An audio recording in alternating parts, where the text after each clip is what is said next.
So, Chris, what is the point of this trip? Well, the point of this trip is basalt. Pahoy hoy, ah, basalt. Basalt.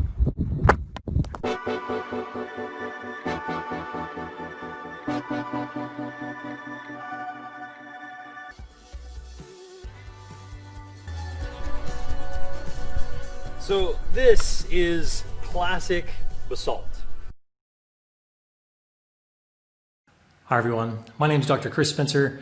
I'm an assistant professor in the Department of Geological Sciences and Geological Engineering here at Queen's University.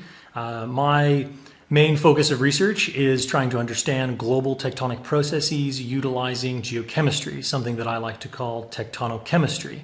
My research spans across the entire globe, looking at modern tectonic settings such as the volcanoes of New Zealand and Japan, but also stretches back to 4 billion years into the geologic past, looking at the earliest rocks on the planet in Western Australia and in northern Canada. I'm really pleased to be here at Queen's University. We have an amazing set of colleagues and professors here in the department, as well as world-class analytical facilities. And I think one of the things that I love most about Queen's University are the quality of students that are here. Not only the quality of students that come to Queen's, but also through their training and experiences that they get here at Queen's, the quality of students that then go on to find jobs throughout the world, working in a variety of different industries. So you're all welcome. It would be great to have you.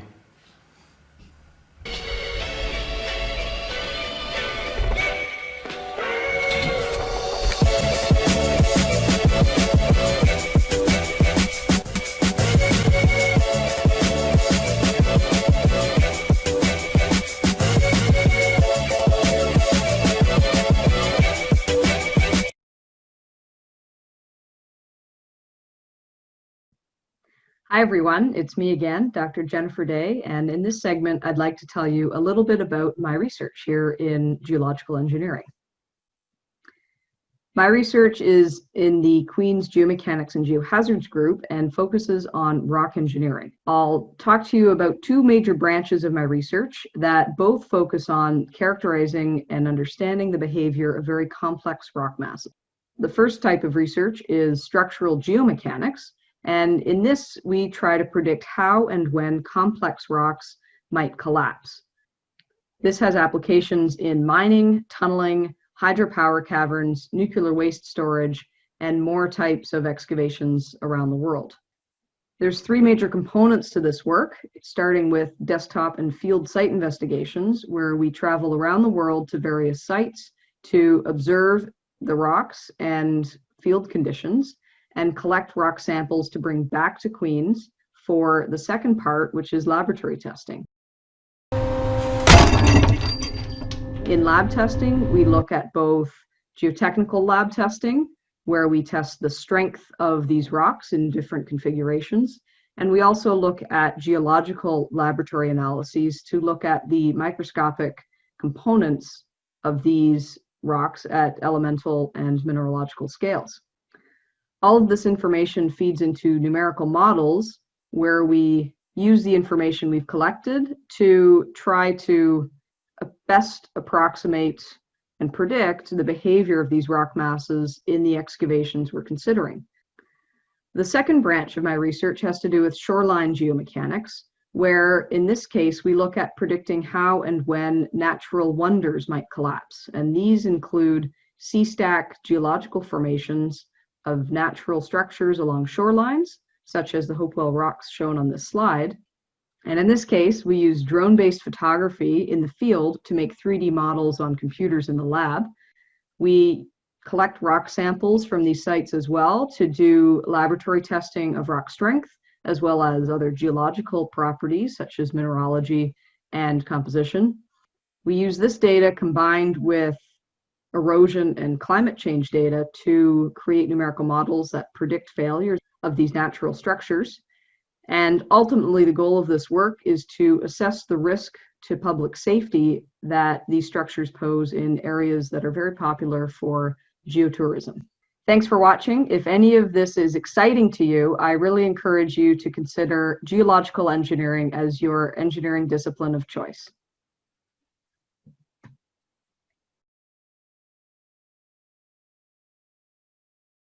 Hello everyone, my name is Bas Vriends. I'm one of the newer faculty in the department and I lead the Geoenvironmental Engineering Research Group. In Geoenvironmental Engineering, we work to better manage and preserve the environment.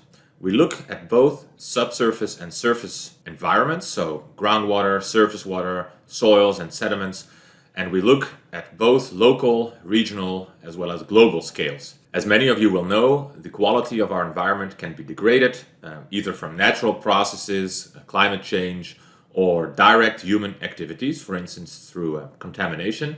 So we do site investigations, we characterize subsurface contamination, we do extensive fieldwork as well as laboratory experiments, and oftentimes we also use numerical modeling or geospatial modeling to describe and extrapolate the behavior of contamination or environmental processes into the future. So we work extensively with governments, utility companies, also with particular industries, for instance, the mining industry, and we collaborate a lot with international research groups. So this slide shows you a couple of the projects that we currently work on. On the one hand, we work on the impacts of human activity on the quality of water systems. So we look at legacy contaminants as well as emerging contaminants. So examples of that are heavy metals from specific industrial activities, but we also study emerging contaminants such as microplastics or pharmaceuticals. Another example are the environmental impacts of mining activities. We work with partners and we do field work across the world in Peru, Canada, as well as in the US. Overall, geoenvironmental engineering is a truly exciting interdisciplinary field that will teach you a lot of useful, transferable skills that you can apply in many different jobs.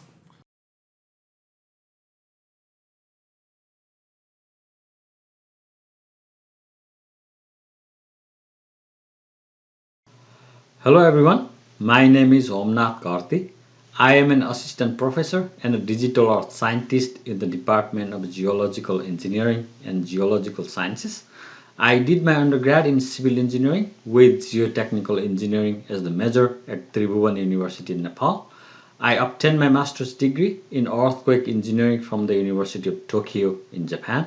Then I received my PhD in computational geophysics from the University of Oslo and Norsar in Norway. Before joining Queen's, I was a postdoc and an associate research scholar at Princeton University in the US.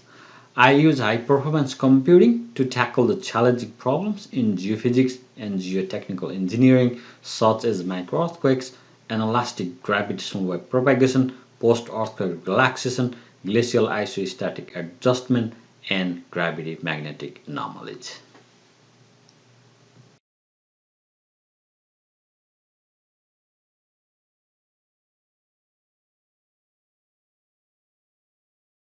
Hello, my name is Jean Hutchinson, and I'm a professor here in the Department of Geological Sciences and Geological Engineering.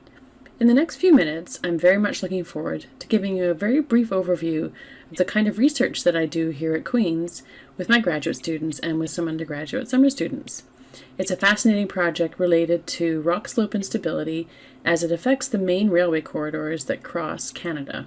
In this first clip, you can see a train traversing the base of the slopes in what's called the White Canyon in Western Canada on the shores of the Thompson River.